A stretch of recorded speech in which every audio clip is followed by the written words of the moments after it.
Irma Steffens is ons prosa wenner vir die week van 7 tot 13 Junie, sentimenteel.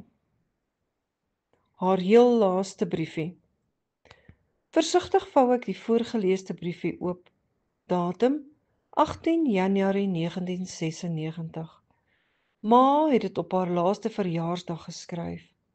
Ek lees weer elke woord, al ken ek dit reeds uit my kop, want hierdie briefie is my laaste fisiese skakel met ma.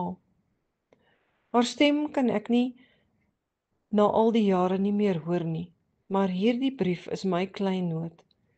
Dae wat ek erg na haar verlang, of wat die lewe druk, haal ek dit uit my bedkassie se laai. Sien ek haar in my gedagtes vooroor geboë by die kombuistafel sit, terwyl sy die woorde in haar netjiese handskrif op die ligblou papier verewig. My vinger vee onbewuslik oor die letsels wat traandruppels deur die jare op die papier gelaat het.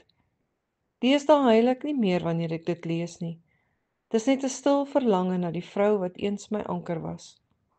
Byna eerbiedig vou ek die 2 ligblou velletjies in die erg verweerde voue, steek dit versigtig terug in die koevert en druk dit vir 'n oomblik styf teen my bors, daar waar die verlange na ma ritmies klop.